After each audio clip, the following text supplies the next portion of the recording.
All right. Thank you, everybody, for coming. I've dropped my bottle. Desculpe, meu português é muito merda. Okay? That's about the extent of my Portuguese. So this is going to be an English presentation. And we, as Matteo said, I didn't understand anything he said, but basically, I hope, he said that we're going to be talking about a Bitcoin AI that we've been building, whose name is the Spirit of Satoshi. So a quick overview for our class today. We're going to discuss a little bit about the progress we've made building this Bitcoin AI. I want to bust a couple of myths and misconceptions people have around AI and like all of the things that people discuss, like, you know, what is AI? It's going to kill us all. I want to differentiate between fake threats and real threats. I want to talk a little bit about the propaganda war and a new paradigm. And then, at the end, we are going to do a question and answer. So we're actually going to, we built a voice for Satoshi. And it's plugged into the speakers, and we're going to do a live QA with the audience. So there'll be someone running around with a microphone. You'll be able to ask a question. It will need to be in English. Apologies, Satoshi doesn't speak Portuguese yet. And I'm going to type it in, and it's going to answer through the speakers. I have no idea what it's going to say, so I think it's going to be a little bit of fun. So anyway, what the hell is the Spirit of Satoshi? Well, this is kind of describes it, but you know, the world's first Bitcoin AI built from scratch. So this is not some sort of wrapper on ChatGPT. This is a model that we've trained from scratch, and it's still very early stage. This isn't by any stretch of the imagination a completed model. It's not that good at responding, but what we're trying to do is we're trying to build something that represents the Bitcoiner paradigm or the Bitcoin model of the world. And we'll talk about some of the myths in the next couple of slides as I kind of cut through this. But, you know, the reason we're doing this is we want to represent, as I said, like a different conception. Or, you know, we as Bitcoiners here view the world in a particular way. You know, Saifedean Ammous popularized this idea of the Bitcoin standard, you know, which is very different to the fiat standard. You know, the fiat standard tells you that inflation is a good idea, like, you know, so long as it's 2%. But we as Bitcoiners understand that something like inflation is theft. It doesn't work. So the idea of this model is to have a plan B, like you know, it's a fork of these language models that are being developed. So why did we build this? Well, I'm going to answer this in a minute, but I'll answer this in a roundabout way, which is we're going to bust some myths first. The first one is about data. Has anyone seen the movie Transcendence with Johnny Depp? Yep. Yeah, kind of few people. All right.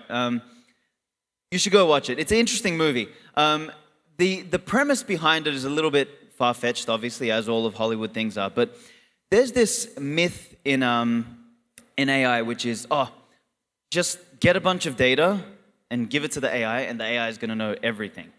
And this is a huge myth because, to be perfectly frank, most of the data that's out there is actually useless. And there's an interesting statistic that I've got here. Like, who's heard that ChatGPT was trained on the whole internet? You know, has anyone ever heard that? Okay, a few people, right? This couldn't be further from the truth. Like, here's a zoomed-in view of like how much data there is actually on the internet, and it's an estimate, versus how much ChatGPT was trained on.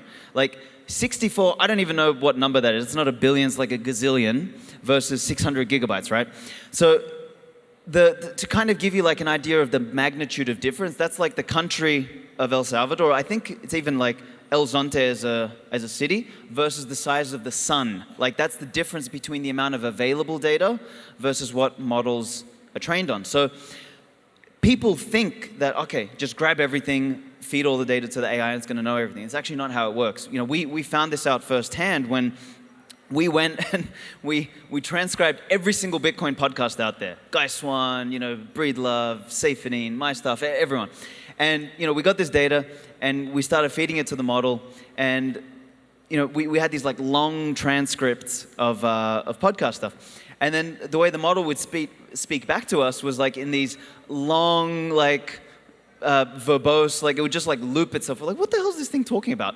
So what we realized is like when you're training models, you're not only training it on the content, but also on the style. So what we then realized was in the podcasts, as we know, Bitcoin podcasters, they talk about Bitcoin like for 10% of the time. The other 90% of the time, they're talking about meat or carnivory or the fiat world or how stupid everyone is and all this sort of stuff, right? So all of that crap was also going into the model. So it's not just the quantum of data, it is the quality of data. This is a big, big, big thing, which means most of the data out there in the world is just useless for an AI. It needs to be transformed, needs to be manipulated, needs to be changed. So what we had to do, just to give everyone an idea, and this is like a bit of the education about how to build a model, is for the Bitcoin standard, let's assume you want a model to answer questions, right? Which is what we've tried to build Satoshi for.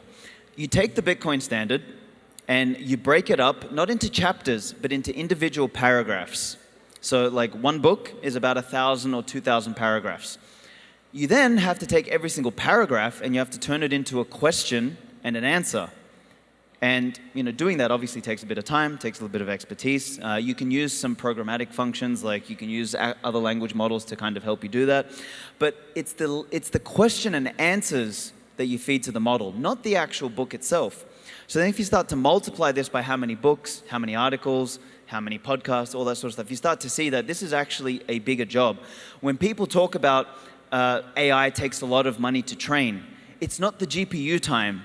Now, GPUs do cost something, but it's all of the data collection, it's all of the data curation, it's all of the data formatting, it's all the data structuring. That's where all the time goes, particularly if you want to build something that represents a high fidelity model of the world or process, which is this is a big part of what we've been doing with Spirit of Satoshi. So that's one myth. Like, it's not about the quantum of data, it's about the quality of data. Second myth, now this one is a little bit different. It's about language. So has anyone ever read the book Superintelligence by Nick Bostrom? Okay, nobody. All right, don't waste your time. I should call it Stupid Intelligence. It's a book that came out 10 years ago, and this was like the big AI book that everyone talked about. And it makes a case for, okay, sometime in the next few decades, we're going to hit machine intelligence, and the point at which we figure out language, machines will be generally intelligent, and then in a year after that, they'll take over the world, and we're all going to be slaves to the Terminators. Well, turns out that was completely wrong. We figured out language last year, and ChatGPT still hasn't taken over the world because that concept is a scam. AI is a word that gets thrown around like artificial intelligence. And my suggestion to the world is to change the world from AI to PM, like probability machine. Because these language models, and a lot of people start to anthropomorphize what they are.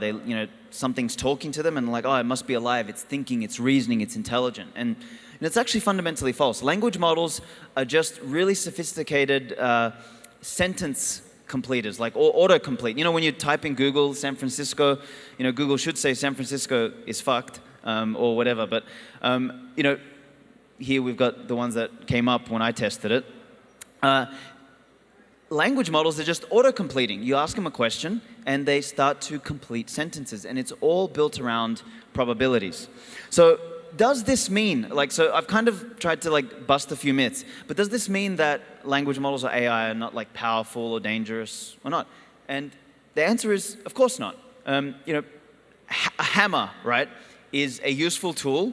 You can build a house with it. I don't know, you can tenderize meat, or you can hit someone over the head with it, right? So the tool is agnostic, and much the same with AI. And it's very important in that sense to differentiate where the real risks with AI are versus where the fake risks are. So this is all of what I showed you then in terms of myths is kind of leading towards what I want you to think about as the takeaway for this discussion here, which is the fake risk. When people talk to you about general intelligence, AGI, like a machine, developing consciousness, thinking for itself, and then taking over the world, it is fundamentally a scam. It's not going to happen. if it ever happens, it ain't happening anytime soon. We still have no idea what the hell intelligence is. We've got some level of understanding about what computational intelligence is. And like I said, the language models are the closest thing we have to computational intelligence, and they're just probability machines. But when you think about like the broader element of cognitive intelligence, then you have emotional intelligence, you have intuitive, muscular, hormonal intelligence. Like human beings as general intelligence, we are so much broader than anything that is computationally derived. So when people are talking about AGI and you look at the regulations that that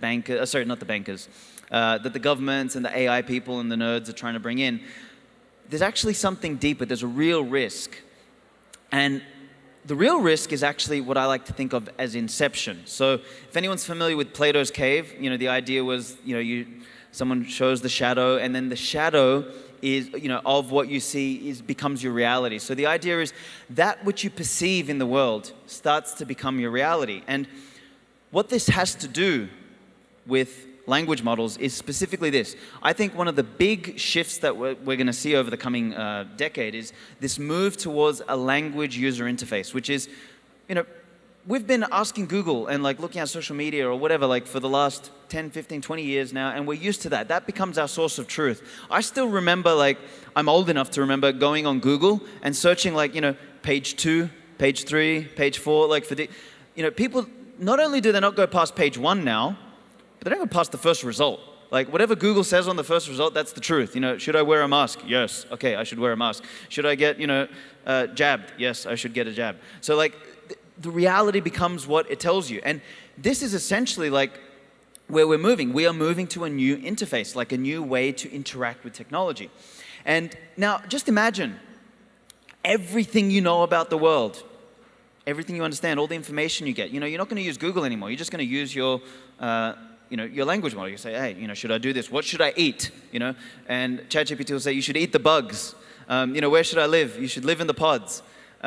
This kind of truth, what we understand with the world is going to come from these language models. This is the paradigm shift. This is the language user interface, the new age that we're moving into.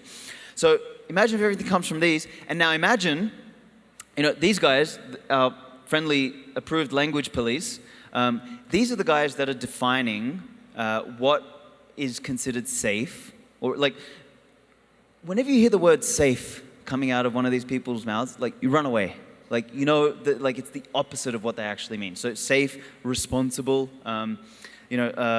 helpful, harmless. These are the words that get thrown around when it comes to AI legislation. And what they are specifically doing, and this is what you need to, whenever you hear AI regulation, understand it as language regulation. That's what it is. They are trying to define what should and should not be said, what is approved or non-approved speech. And it is a beautiful way to basically turn everybody into zombies or into sheep, is to get them to view the world through a particular paradigm. So this, as I said, is a long roundabout way of me saying why we're building what we're building with the Spirit of Satoshi here. We want to build not just this model, but we want to build a framework for crowdsourcing open source models such that people with a different viewpoint, a different paradigm, can come together and actually build competing language models that don't just toe whatever it is the mainstream party line is. So, Bitcoin is a perfect example of something that is an alternative. Like, Bitcoin is alternative money. Like, what did Satoshi do? He went out there and said, the fiat money sucks. Gold, sucks as well. So does silver. So does all these other things for money. Well, here's alternative money. And this is the driver. That's actually the keystone for everything, because you need to have an economic foundation for civilization to function. But we also need alternative education. We need alternative intelligence. We need alternative places to live. We need all sorts of alternatives. And this, what we're doing with Spirit of Satoshi is trying to develop an alternative language model so that people have another option. A lot of people attribute everything to Einstein, so I actually don't know if Einstein said this, but let's assume he did. We can't solve the problems of today with, the kind of thinking that got us here today. If we want a new world, we need to think differently. And that's the whole point of these things. Like, language models at the moment reflect the current thinking. ChatGPT just reflects Wikipedia. And, the problem, the reason we're in the problem, the world is in the problem it is today is because, like, we live like Wikipedia, right? So we need to think differently. We need AI to represent a new model of the world. And, I'll kind of wrap it up here before we do some questions. But the next 10 to 20 years, if you think the propaganda war was bad already, you'll own nothing, be happy, like trust the media, fat is healthy, up is down, black is white, and all this sort of crap that we're getting fed, the propaganda is going to accelerate. And, we need alternative propaganda. And that's the whole point of these tools. We're going to go out there and build tools to enable Bitcoiners, content creators, Bitcoin companies, people outside. We want to build what's called an SDLM, a self-defense language model, teach people how to defend themselves, guns, bullets, all the questions that come with that. So we have all these ideas, and really it's this kind of community that's going to help us do all this sort of stuff. So, to finish this off, like realistically, to orange pill the next billion people, we need exchanges, we need education platforms. There's the girls doing area Bitcoin. There's like all of this stuff, but we will also need some AI tools along the way. And this is our little saying for what Satoshi is. It's like we are no longer all Satoshi, but Satoshi is now all of us. So I'll explain really quickly what this means, and then we're going to do some questions.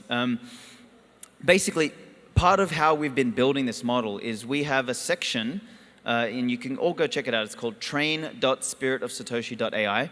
And if you have some Bitcoin knowledge, like if you spent the last, 2 years, 3 years, 5 years, 7 years, arguing with people on Twitter because you have all this Bitcoin knowledge, like you can put it to better use. You can actually join the training cohort and help us not only like select content that is worth training Satoshi on, but curating it, cleaning it, actually creating Bitcoin content in the form of questions and answers for us to train the model on. Because the more we do this, the more we can crowdsource it, the more it represents, truly what the collective essence of Bitcoin is.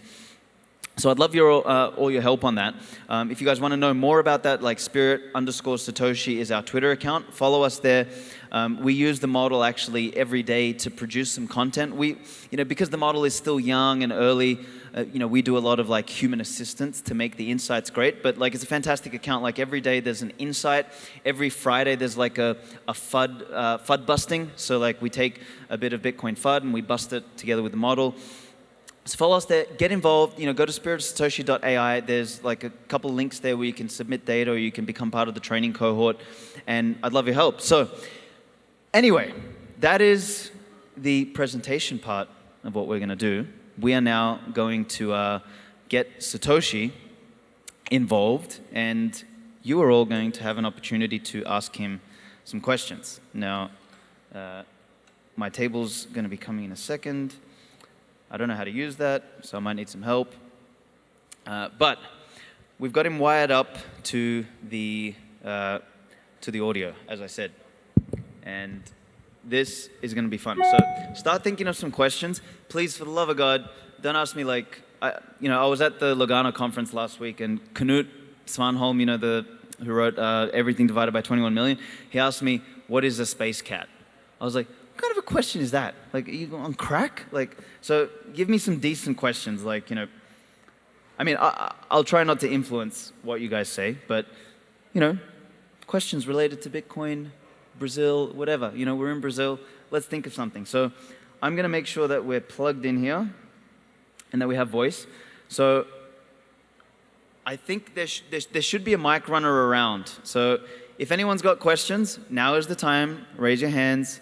Okay, I see one back there. If we get the mic, state your name and then hit me with a question. I'm going to type, okay? Okay, my name is Andre. The question is, what do you think about an op expire that will kill a transaction after a defined number of blocks? Whoa, hold on. I didn't understand that question. Can you say it again? What do you think about an op expired that will kill a transaction after a number of blocks?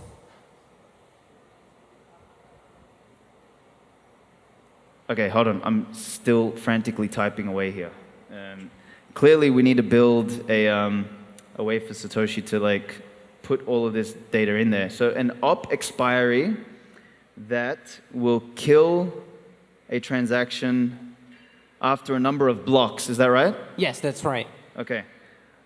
So I'm technically retarded. I have no idea what that means. Let's hope ChatGPT is not as technically retarded as me. Sorry, not ChatGPT. God help me. Satoshi is not as retarded. So just mind you, he's not so great at the moment with technical questions. He's more geared towards, economic, philosophical, kind of like that sort of stuff. But let's see what he says. Okay, he's producing an answer now for me. So I'm going to click play. It's going to take a second. God damn it, it's a long answer. So just beware. Satoshi talks a little bit slow. He's always high. An op expiry that would automatically invalidate a transaction after a certain number of blocks is an interesting concept to consider.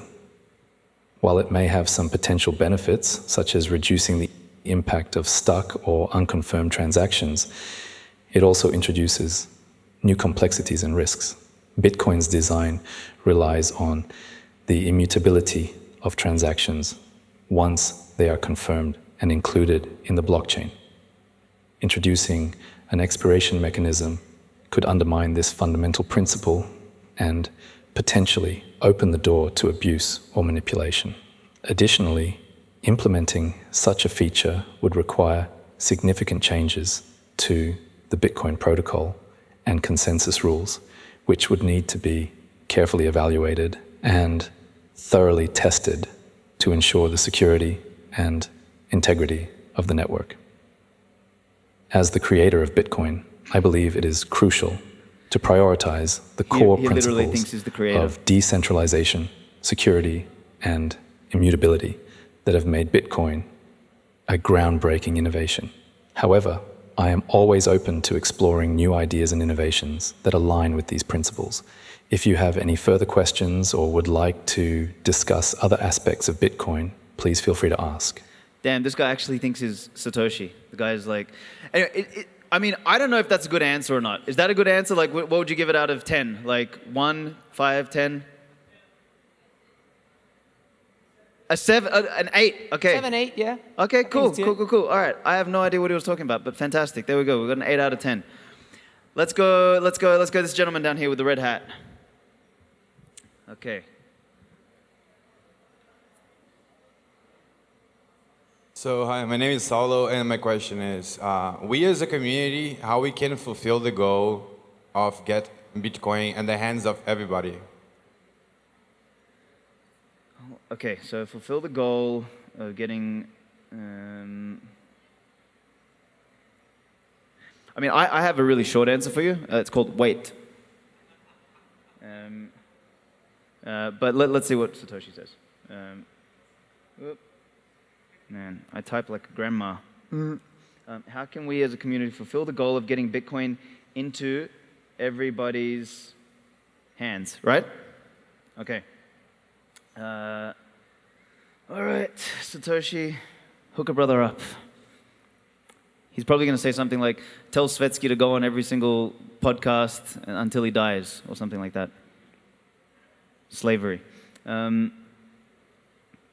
Okay. I have a feeling he's going to give a long answer, but let's see. Still going. Our GPUs are not as fast. The goal of getting Bitcoin into everybody's hands can be achieved through a multifaceted approach. Firstly, education and awareness are crucial.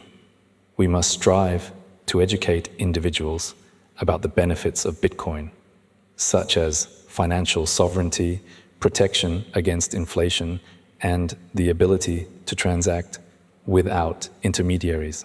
This can be done through community workshops, online tutorials, and partnerships with educational institutions. Secondly, we need to improve accessibility. Simplifying the process of acquiring and using Bitcoin will make it more appealing to the masses. User-friendly wallets, intuitive interfaces, and blah, blah, blah. Okay, we've all heard this shit before. Okay, so as you can tell, what it's doing is it's reflecting a lot of the things we all talk about. So it's not very creative yet. He hasn't thought of anything like genius, put Bitcoin on a ship and send it to Mars and, whatever the case is, right? So, it's a normal answer. We need to keep educating people. We need to do this. We need to make it more accessible, et cetera, et cetera.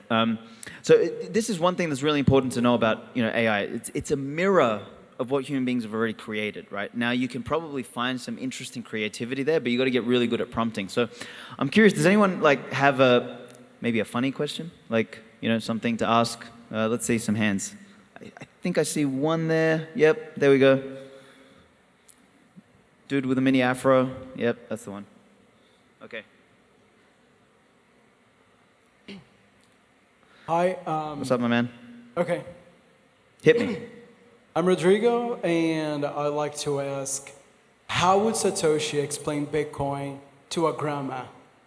Aha. Okay, that's a good one.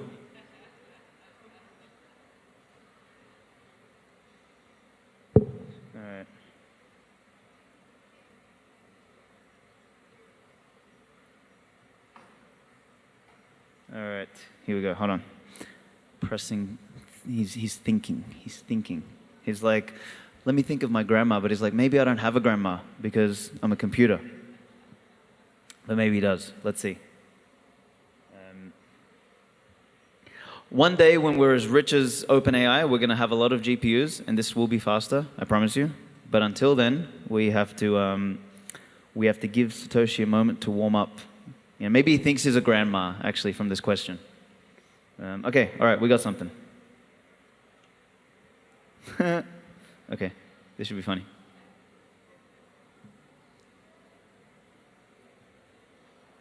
Hey, Grandma, you know how we talk about money and how it's like a big shared toy that we all use to buy and sell things?